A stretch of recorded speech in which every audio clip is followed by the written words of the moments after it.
গোটা পশ্চিম বাংলায় একটা ফ্যাশন দাঁড়িয়েছে, জলসা করলে সুন্দর একটা মেলা দিতে হবে। সেদিন আপনারা মোবাইলে দেখেছেন আমার সঙ্গে তুমুল ঝামেলা, আমি পালিয়ে আসছিলাম, জলসা করছিলাম, যাই হোক অনুরোধ করে জলসা করিয়েছে। জলসার শেষে স্টেজে এক হারাম করছে, আবার ওই মাদ্রাসার সেক্রেটারি, সে আমার সাথে ঝগড়া লেগেছে। হারাম কেন বলল? আবার যে সভাপতি সাহেব, তিনি আবার একটা মৌলবি, সে আমাকে বলছে গ্রামে মানুষ দোকান করে, সেখানে তো মেয়েরা বাজার করতে যায়। আমি বললাম তুমি দাইয়ুস মৌলবি, বেদনাদায়ক কথা। এটা একটা মৌলবির ভাষা যে গ্রামে দোকান থাকে সেখানে মেয়েরা বাজার করতে যায়, তো তুই মৌলবি হয়ে যদি তোর বউ বাজার করতে যায় তা ইসলাম তার জন্য দায়ী? তিনটে কারণ ছাড়া, শুনেন আমার মারা যারা বসে আছেন, যারা স্বামী বসে আছেন, যারা বাপ বসে আছেন, তারা শুনে যান, যাদের বোন আছে, বিটি আছে, স্ত্রী আছে, তিনটে কারণ ছাড়া মেয়েরা বাড়ির বাইরে যেতে পাবে না। কটা? তিনটে। নাম্বার এক, যদি শরীর অসুস্থ হয় পর্দার সহিত ডাক্তারের কাছে চিকিৎসার জন্য যেতে পারবে। নাম্বার দুই, নিকটবর্তী আত্মীয় মারা গেলে সেখানে যেতে পারবে। আচ্ছা আপনি ইমানদারির সঙ্গে বলুন, মরা বাড়িতে মেয়েদের ভিড় বেশি না পুরুষদের? মেয়েদের। কেন? দুটো কারণ। এক হচ্ছে সবার সঙ্গে দেখা করব, দুই হচ্ছে মাংস ভাত খাবো। এই দুটো। আমি বললেই খারাপ, মেয়েদের মহলে আমি খারাপ বলবি। অনেক হারামখোর পুরুষ আছে, তারা আমাকে গালি দেয়। তোমাদের গালিতে আমার আল্লাহর রহমতে কোনো যায় আসে না, কিন্তু বাস্তব বলছি, নিকট আত্মীয় হলে তবে যেতে পাবে। একটা মহিলা পর্দার সহিত, আজকে দেখুন শরীয়তের উপরে না টিকার কারণে ইসলামকে নিয়ে মোবাইলে অমুক জায়গায় বহুত টোল হচ্ছে। কিছুদিন আগে আমাদের বর্ধমানে একটা মার্ডার হয়েছিল একটা গ্রামে, বর্ধমান জেলা, শুনেছিলেন তো? সেই মার্ডারে যার বাড়ির লোক মারা গেছে, সে মিডিয়ার সামনে কাঁদছে, 5 জন ছিল মাগো, 6 জন এসেছিল মাগো, চুটিয়ে কেটে দিলে মাগো। সেটা এমন হলো কান্নাটা, সেই কান্নাটা নিয়ে গান তৈরি হলো, ভাইরাল হলো, ডিজে তৈরি হলো। যদি বলে যারা করেছে তারা অপরাধ কাজ করেছে, ডিজে বানিয়েছে, গান বানিয়েছে, কিন্তু যে মেয়েটা এইভাবে বলে বলে কেঁদেছে, এটাও হাদিস বিরোধী এবং শরীয়ত বিরোধী। আল্লাহ রাসূলের হাদিসে আছে, তোমরা দুঃখ পালন করলে মুখ ছিঁড়ে, হাত চাপড়িয়ে, বুক চাপড়িয়ে তোমরা কান্নাকাটি করো না। চোখে পানি আসবে, বাম মারা গেছে, চোখ ভিজে যাবে, পানি গড়াবে, কিন্তু আমাদের মহিলারা বলে বলে কান্না করে। ঠিক বললাম না ভুল বললাম? শুরু করে বলবে, শুরু করে কান্না করছে, এমন মনে হচ্ছে যে ও কোনো গীত গাইছে। এ তো শরীয়ত নয়। নাম্বার 3, হজ ফরজ হলে হজ করতে যাবে। যদি কোন পশ্চিম বাংলার বাপের বেটা মৌলবি, কোন মুফতি যদি দেখাতে পারে যে না আমার বউ সমাজের মহিলা, সে যখন তখন বাজার করতে যাবে, হাট করতে যাবে, আমি চ্যালেঞ্জ দিলাম, আমি আর সমাজের বুকে কথা রাখবো। এরকম একটা মৌলবি ধরে নিয়ে আসুন স্টেজে যে আমার চ্যালেঞ্জকে অ্যাকসেপ্ট করবে। আপনার বিবি যায়, আমার বিবি যায়, আমরা মহিলাকে বাজারে পাঠাই, এটা আমাদের ব্যর্থতা, এটা শরীয়তের ব্যর্থতা নয়, এটা ইসলাম নয়। কেউ বলতে পারবে না এটা শরীয়ত, এটা ইসলাম। মেয়ে বাজারে যাচ্ছে, মেয়ে বেপরদা ঘুরছে, এটা তোমার ব্যর্থতা। ইসলামে যেটা মারাত্মক দিক আছে, ইন্নাশ শাইতানা লিল ইনসানি আদুউম মুবিন, শয়তান হচ্ছে মানুষের প্রকাশ্য দুশমন। আমাদের মতো মৌলবীরা অনেক দূরের কথা।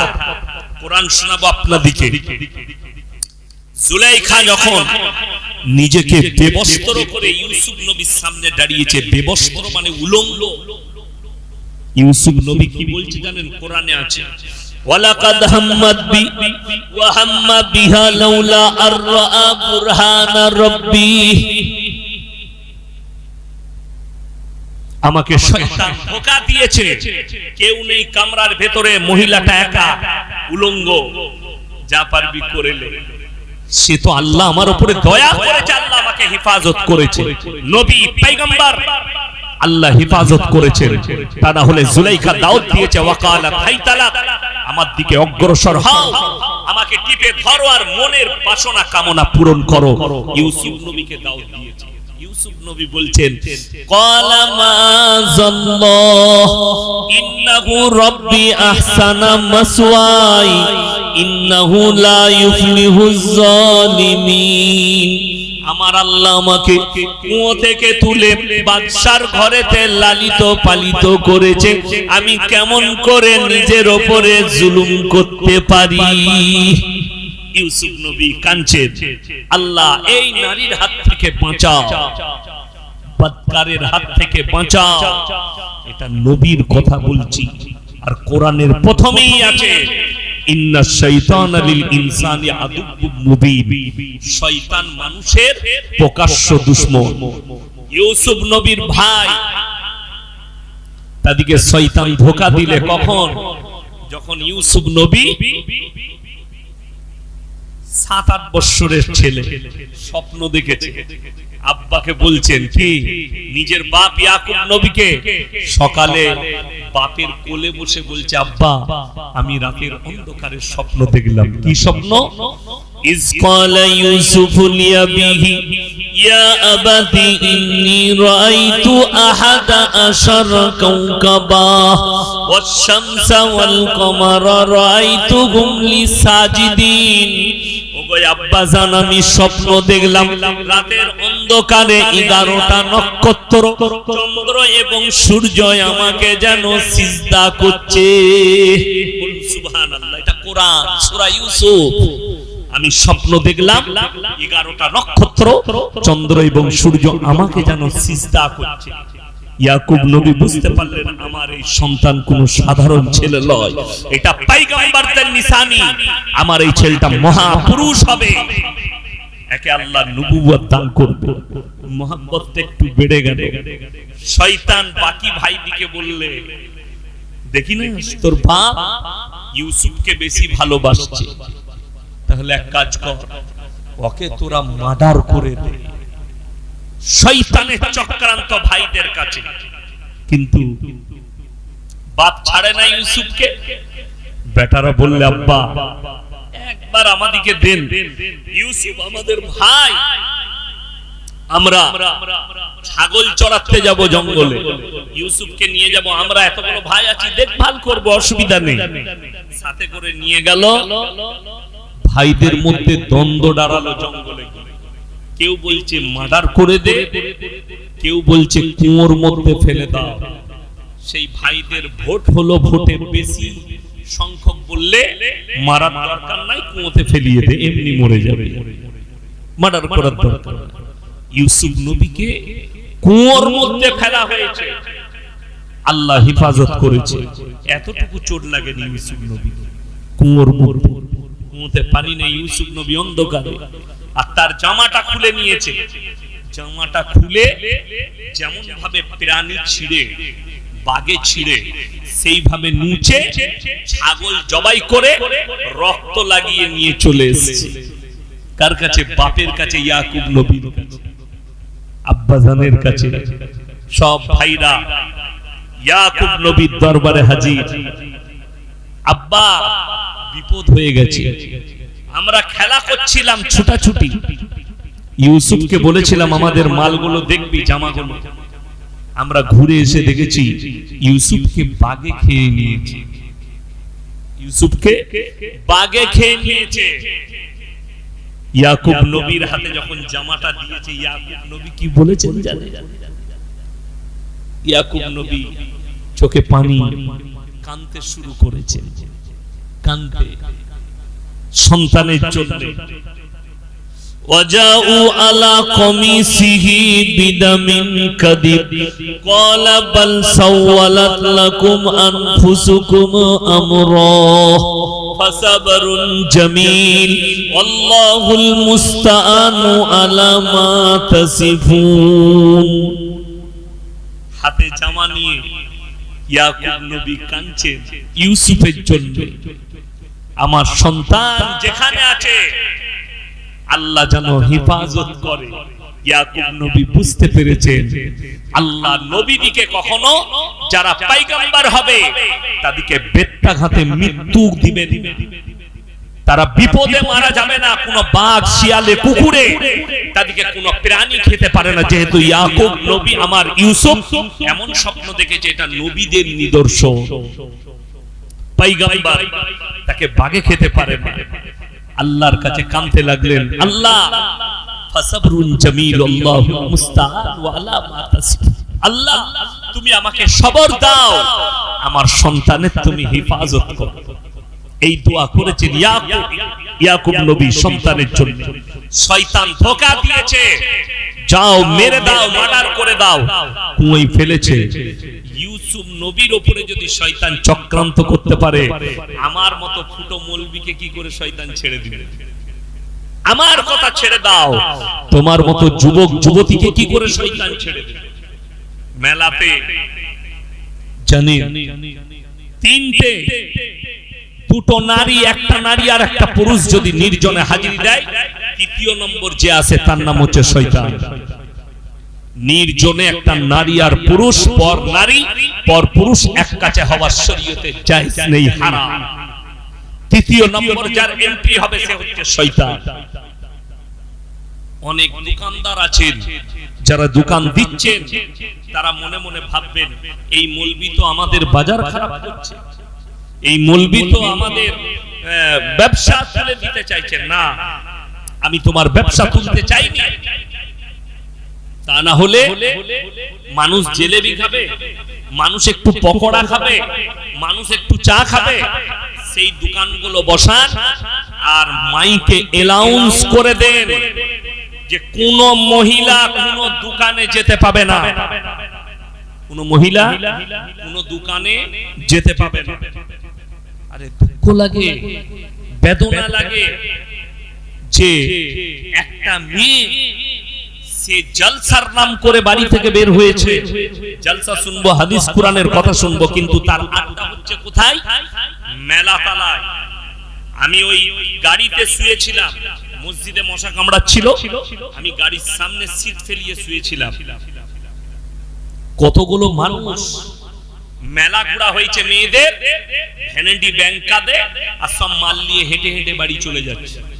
তাহলে তাদের উদ্দেশ্য জলসা শোনা হলে শেষ দোয়া পর্যন্ত থাকতো এখানে, হাদিস আর কোরআনটা শুনে যাব। একটা নসিহত শুনেনি, একটা জলসা শুনেনি, বড় কষ্ট লাগে, দুঃখ লাগে। আপনি বলছেন আমি মুসলমান, আপনার কাছে হারাম জিনিসগুলো হালাল হয়ে যাচ্ছে। আল্লাহর রাসূলের হাদিস, আপনারা কি মনে করছেন দাজ্জাল আসবে? দাজ্জাল আপনার শামসিতে আসবে, দাজ্জাল গাজলে আসবে, দাজ্জাল মালদাতে আসবে না। দাজ্জাল আসার পূর্বে তার সৈন্য তৈরি হয়ে যাবে। আর রাসূলের হাদিস তোমরা দেখতে পাবে, যখন মুসলমানের কাছে হারাম জিনিসগুলো হালাল হতে শুরু করবে, তখন জানবে দাজ্জাল আসার সময় হয়েছে। আর যে মুসলমান হারাম জিনিসগুলোকে হালাল করে নেবে, এইগুলোই হচ্ছে দাজ্জালের আসল সৈন্য। যেহেতু দাজ্জাল আসার পূর্বেই এই ব্যক্তি তো নিজের ঈমানকে হারিয়ে ফেলেছে। আমার বন্ধুগণ, আমার ভাই, অনুরোধ করে বলছি, ইমানদারির সঙ্গে বলুন তো, আজকে মুসলমান নিজেকে মুসলমান বলে দাবি করছে, আজকে সত্যিকারী কি আমি মুসলমান? সত্যিকারী কি আমি ঈমানওয়ালা? আমার ঈমান কতটুকু আছে? সবাই আত্মসমীক্ষা করবেন। যারা এখানে বসে আছেন, যারা মোবাইলে ফেসবুকে আমাকে গালি দিচ্ছেন, তাদেরকে অন্তর থেকে বললাম, নিজের হৃদয়কে জিজ্ঞেস করো, আমার পরিবার কি? আমার পরিবারে দ্বীন কতটা আছে? আমার পরিবারে ইসলাম কতটা আছে? আমার স্ত্রীর মধ্যে দ্বীনদারি কতটা আছে? আমার সন্তানের মধ্যে দ্বীনদারি কতটা আছে? আমি তো লোকের কাছে বুক ফুলিয়ে বলছি আমি ইয়াসিন, আমি ঈমানদার, আমি আপনার কাছে বক্তব্য দিচ্ছি। এই মোবাইলে রেকর্ডিং চলছে, আমি চ্যালেঞ্জ ছুড়ে বলে গেলাম, আপনারা যেমন আমাকে মোবাইলে চিনেন, গোটা পশ্চিম বাংলার লোক, আমি তো সব জায়গায় দাঁড়াতে পারি না। হিন্দু, মুসলিম, জৈন সবাই চিনে আমাকে, আমি সব জায়গায় দাঁড়াই না। আমার দাঁড়ানোর স্থান আছে, জায়গা আছে, সেই জায়গায় দাঁড়িয়ে চা খাই। আমার বর্তমান টাউনে হিন্দু থেকে মুসলিম এমন কোন দোকানদার নেই যে আমাকে চিনে। আমার বাজারে এমন কেউ নেই যে আমাকে চিনে না। আমি আপনাকে চ্যালেঞ্জ দিয়ে গেলাম, যেদিনে বর্তমান টাউন যাবেন যান, মিষ্টির দোকানি থেকে কাপড় দোকান, নার্সিংহোম থেকে হসপিটাল, ওষুধ দোকান, জিজ্ঞেস করুন কোন বাপের বেটা যদি প্রমাণ দিতে পারে ইয়াসিন সাহেবের স্ত্রী বোরকা পরে এসে একটা রুমাল কিনেছে, আমি জুতোর মালা পরে যাব আপনার এখান থেকে। আল্লাহর কৃপায় বলে গেলাম, চ্যালেঞ্জ ছুড়ে পাবেন না। আমার স্ত্রী বাজারে যাওয়া লাগে না, আমি তো সারা রাত থাকি না, বাড়িতে সময় দিতে পারি না, তাহলে আমার স্ত্রীর কি জায়গাগুলো পূরণ করি না, তার জরুরতগুলো পূরণ করি না? যদি এটা বিশ্বাস না হয়, আমি যে কোনো ব্যক্তি যার সন্দেহ আছে তাকে দাওয়াত দিই, আপনি আমার গাড়িতে চেপে চলুন, আপনার স্ত্রীকে নিয়ে চলুন, মালদায় চাপবেন, একবারই নামবেন বর্ধমান টাউনে, আমি গাড়ি পাঠিয়ে দেবো আপনাকে আনতে আপনার স্ত্রী। আপনার স্ত্রী আমার স্ত্রীর কাছে 3 দিন থাক, 3 দিন মেহমানদারি করবে, আর আপনি আমার মেহমানখানায় আমার সাথে থাকবেন। 3 দিনের ভেতরে আমার স্ত্রী যদি আমার জন্য একটা এলিগেন্ট দেয়, একটা আমার নামে যদি রিপোর্ট দেয়, আমি সমাজের মুখে আর কথা বলবো যেমন কোন দিন গেছে আমি তার প্রয়োজন মিটাই, তাকে কষ্ট দিয়েছি, সে তো বাড়ি থেকে বের হয় না, কোথাও যেতে দিই না, এমন কি কোন বিয়ে বাড়ি পর্যন্ত যেতে পাই, অর্ডার নেই, যারই বিয়ে হোক যেতে পাবে না, স্ত্রীকে যেতে দিই না। তাকে জিজ্ঞেস করো, তোমাকে তো কোথাও নিয়ে যাই না, যেতে দেই না, তোমার উপর কি অত্যাচার করে? যদি আমার স্ত্রীকে জিজ্ঞেস করতে যান, আমার স্ত্রী ঝাঁটা করে মারবে। কেন? নিশ্চয়ই আমি আমার স্ত্রীকে খুশি রাখতে পেরেছি। আমি রাস্তায় বেরিয়ে জিজ্ঞেস করে নিই বাড়িতে কি বাজারের প্রয়োজন আছে, আমি এনে দেব। আমি আসার সময় সুজাপুরে দাঁড়িয়েছি, যা কিনার কিনে নিয়েছি, গাড়িতে চাপিয়ে নিয়েছি, ফজরের সময় তার কাছে পৌঁছে যাবে, সে রান্না করো, আমার আর জরুরত পড়বে না, তার সব মাল আমার গাড়িতে রাখা আছে, আমি ফজরের নামার সময় তাকে ধরিয়ে দেবো, তার কিচেনের কাছে নামিয়ে দেবো, সে ফজরের পর আর কোনো কিছু লাগবে না। কিন্তু অবাক লাগে, আপনি সারা দিন চায়ের দোকানে আড্ডা মারছেন, কিন্তু বিবিকে আলু পেঁয়াজ সবজিটা কিনে এনে দেন না। গ্রামে দোকান আছে, তুমি গিয়ে কিনে নাও। তোর থেকে বড় নালায়েক আর কে আছে? তার বিবি পরকীয়ায় জড়াবে না, তাকে জড়াবে। রাগ করেন না, ফিরেনে দিলে কথাগুলো নেবেন, আমি চলে যাব সকাল বেলায়, ভাববেন রাতের বেলায়, ভাববেন আমি কি বলে গেলাম। আপনার আত্মাকে সমীক্ষা করুন, দিলকে জিজ্ঞেস করুন, সত্যি কি আমি আমার স্ত্রীকে ইমানদার করতে পেরেছি, মুমিনা করতে পেরেছি, দিনের উপরে প্রতিষ্ঠিত করতে পেরেছি? তা না হলে আজকে বলুন, একটা মুসলমানের কাছে সুদ কখনো হালাল হতে পারে? এ কথা বলেন, সুদ হালাল না হারাম? হারাম। আপনি বলুন ইমানদারির সহিত, এই থানাটা কোন থানা?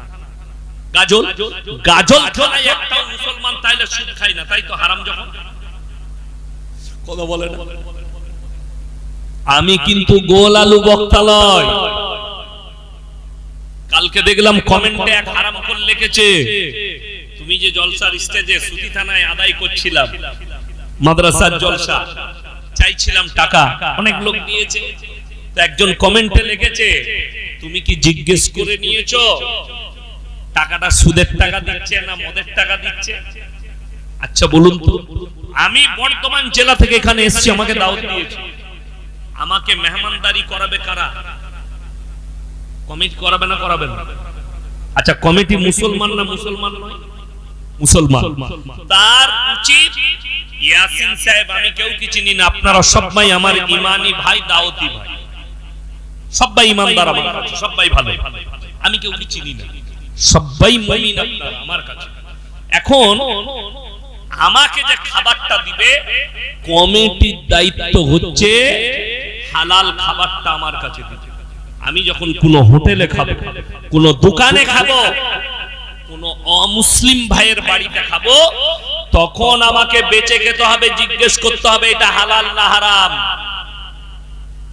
কিন্তু যখন কোন মুসলমান দাওয়াত দিবে, তার হক হচ্ছে সে মেহমানকে হালাল খাবার খাওয়াবে। আমরা বক্তারা টাকা চাইবো, আমি এখানে চ্যালেঞ্জ ছুড়ে ইমানদারির সঙ্গে বলছি, যদি কোন সুদখোর নিয়ত করে থাকেন ইয়াসিন সাহেবের হাতে টাকা দেবো, টাকা দেবেন না, ওই টাকা কাজে লাগবে।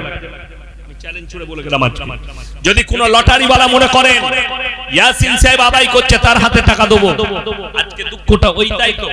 সুদখোররা, মাতালরা, গাঁজাখোররা, মদ ব্যবসায়ী, লটারি ব্যবসায়ী, এরা ভেবেছে জান্নাতে যাবার একটা দারুণ রাস্তা। কোথায়? জলসা। আমার আগে দেলোয়ার ভাই আদায় করছিল না, করেনি? করছিল। এরপর যেই 100 200 500 দিচ্ছে, শুধু দেলোয়ার ভাই লয়, এরকম সব আদায়কারী বক্তা। আমি কিন্তু আদায়কারী বক্তা নই। যারাই আদায় করে পয়সা দিচ্ছে, একজন সুদখোর এসে 1000 টাকা দিয়ে দিল, কাকে? হুজুরকে। হুজুর জানে না, হুজুর তো আদায় করছে, সে জানে না মালটা কি। হুজুর এখন কানে হাত লাগিয়ে, আহার বান্দারে গোদাই বসেছিল, আর ছিল কি না ছিল, 1000 দিল, দিয়ে তাকে জান্নাতে ঢুকিয়ে দিল। সে মনে করলে শালা এত ভালো জান্নাত আর কোথাও নেই। তুমি বলেছো যে আমি সুদখোর, তুমি হুজুরকে বলেছো এটা সুদের টাকা।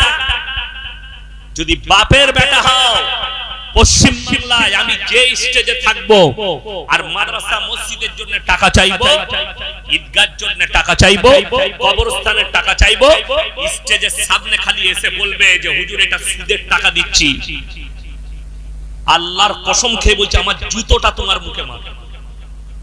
চ্যালেঞ্জ ছুড়ে বললাম, তুমি যত বড়ই বাপের বেটা হও আর নেতা হও, আর যত বড়ই মন্ত্রী হও, তোমার আস্পর্ধা কি করে হলো তুমি মসজিদে সুদের টাকা দিবে?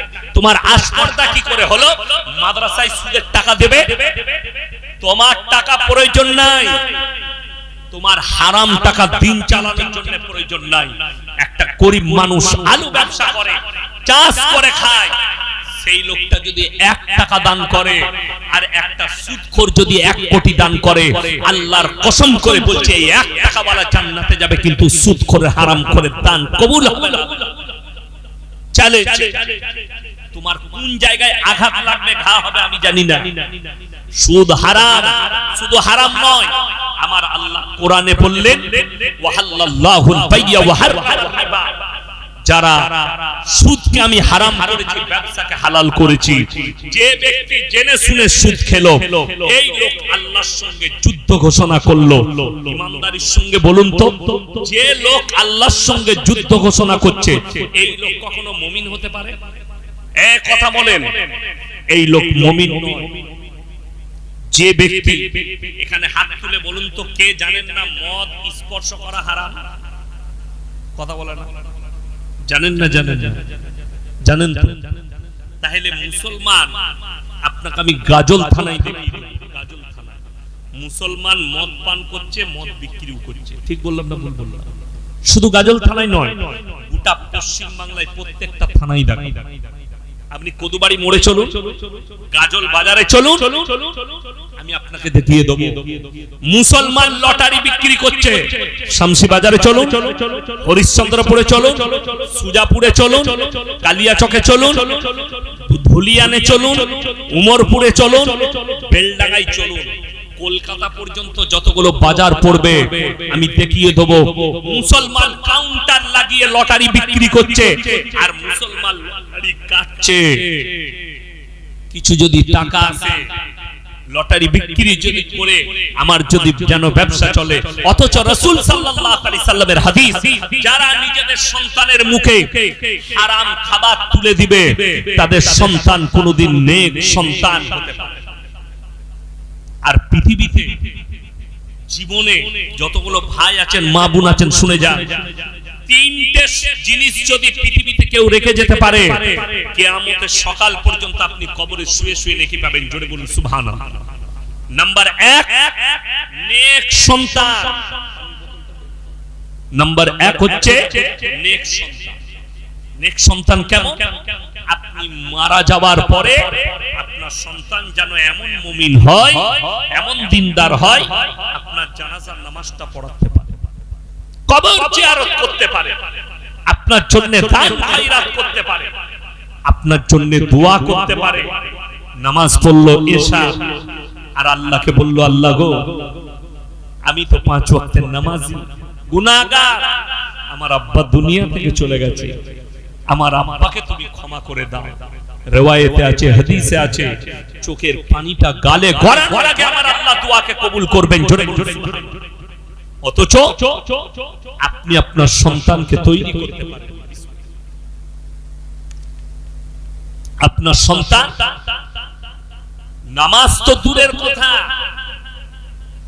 বাপের কবর পর্যন্ত জিয়ারত করতে জানে, বাপের জন্য দান করতে জানে না। এইটা হচ্ছে 1 নম্বর সাদকা। কোন মা বাপ সে যদি নেক সন্তান দুনিয়াতে রেখে যায়। নাম্বার 2,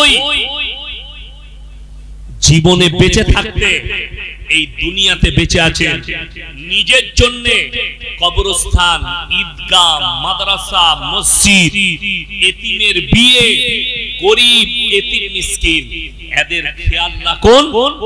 যার পয়সা মসজিদে লেগেছে, মাদ্রাসায় লেগেছে, ঈদগাহে লেগেছে, কবরস্থানে লেগেছে, এই সাদকায়ে জারিয়া আপনি কবরে চলে যাবেন। কিয়ামতের সকাল পর্যন্ত যতদিন কবরস্থান বাকি, যতদিন মসজিদ বাকি, যতদিন ঈদগাহ বাকি, কাল কিয়ামতের সকাল পর্যন্ত আপনি শুয়ে শুয়ে নেকি পেতে থাকবেন। বলুন সুবহানাল্লাহ। নাম্বার 3টা মারাত্মক, খায়রুকুম মান তাআল্লামাল কুরআন আল্লামাহু, যারা ইলম হাসিল করে এবং অপরের কাছে পৌঁছায়। আজকে আপনি আমার মুখ থেকে শুনে যান, লটারির টিকিট হারাম। যারা লটারি ওয়ালা আছে, যারা লটারি টিকিট কাটেন, তারা এখানে বসে ইস্তেগফার যদি করেলেন, আর আপনি আপনার বন্ধুকে মেসেজ পাঠান, ভাই ইয়াসিন ভাই এসেছিল কালকে আমাদের গ্রামে, তো তিনি বলে গেছেন লটারির টিকিট হারাম, অর্থাৎ লটারি কাটবো না, আপনি নেকি পাবেন, আমিও নেকি পাবো। এইভাবে আপনি প্রচার করবেন। যারা ইলমটা ছড়ায় এবং যাদের মাধ্যম দিয়ে ছড়ায়, একের পর এক পেরিয়ে যাবে, সবাই নেকি পেতে থাকবে। আমার বন্ধুগণ, আমার ভাই, অথচ আমরা জানি না, আমরা অজান্তে কতগুলো পাপে লিপ্ত আছি, অজান্তে আমাদের পরিবার কি পাপে লিপ্ত আছে, কতগুলো পাপ করছে। না আমার বাড়িতে কোরআনের তেলাওয়াত আছে, না আমার বাড়িতে নামাজ আছে, না আমার বাড়িতে দিনদারি আছে, না আমার বাড়িতে বিসমিল্লাহ। অথচ কোরআনে আছে, ফাইদা কারাতাল কুরআন ফাস্তাইজ, जबकि कुरान पढ़ने के लिए जाओ तो बसमाला का इस्तेमाल करो। কিরাতের একজন কিতাব লিখেছেন কারি আব্দুর রহমান মক্কি রহমাতুল্লাহ, মারাত্মক কিতাব ফাওয়াইদে মাক্কিয়া, তার মধ্যে লিখেছে कि बसमाला का इस्तेमाल करो। যে কোনো কাজে তুমি বিসমিল্লাহর ইস্তেমাল করো, ব্যবহার করো। তোমার বিবিকে বলেছো সকাল বেলায় মাংসটা কাটবে, যখন বিসমিল্লাহ বলে, সবজির রান্না শুরু করবে বিসমিল্লাহ বলে, হাঁড়িতে যখন প্রথম চালটা দেবে বিসমিল্লাহ বলে। আমাদের বিসমিল্লাহ নাই, আমাদের বাড়িতে তারবিয়ত নেই, আমাদের বাড়িতে দস্তরখান নেই। আরে দুঃখ লাগে, আমি আপনাদের বহু এলাকায় গেলাম, দস্তরখান জানে না, গামছা বিছিয়ে মৌলবি দিকে ভাত দেয়। জানি না আপনার বাড়িতে মেহমান এলে আপনি কি করেন। দস্তরখানটা ময়লা ফেলার জন্য নয়, দস্তরখান হচ্ছে কোনো খাবার পড়ে গেলে সেখান থেকে তুলে খাওয়া। উত্তরপ্রদেশে যান, দিল্লিতে যান, আমি যখন লখনৌ ইরফানিয়ায় কিরাত করতাম, তো একজন দাওয়াত দিলে একটা বন্ধু বলে हमारे घर में रात को खाना खा लो, उन्हें इंशाल्लाह आएंगे। तो আমরা 3-4টা বন্ধু গেলাম তার বাড়িতে খেতে। দস্তরখান বিছিয়েছে, বাটি করে কটোরা করে তরকারি এলো, কিমা, ভুনা, চিকেন চিল্লি সব এলো, আর রুটিগুলো দিয়েছে প্লেটে নয়, দস্তরখানের চারিদিকে রুটি নামিয়ে দিয়েছে দস্তরখানের উপরে, ওখান থেকে লাও ছিঁড়ে ছিঁড়ে খাও। বড় কষ্ট। আপনি তারবিয়ত শিখলেন না, আপনার বাড়িতে দ্বীন এলো না, আপনি নিজেকে মুসলমান বলছেন। আজকে পশ্চিম বাংলা, বিহার, উড়িষ্যা, ঝাড়খণ্ড বেশিরভাগ লোক শিরক আর বিদআতে ডুবে আছে। আজকে দেখে মুসলমানদের ঈমান ধ্বংস করার জন্য এমন ভাবে উঠে পড়ে লেগেছে যে আমাদের মতো মৌলবীরা পর্যন্ত ওই জালে ফেসে যাচ্ছে। কেন? স্বার্থের জন্য। আমি ইয়াসিন, আমাকে যদি এখনই কেউ বলে তোমাকে 1 কোটি টাকা দেব, কেন? বলে গাজলে একটা ফাংশন হচ্ছে, স্টেজে চলে আসবে। আমাকে একজন মোবাইলে পাঠালো, ছবিটা আছে মোবাইলে,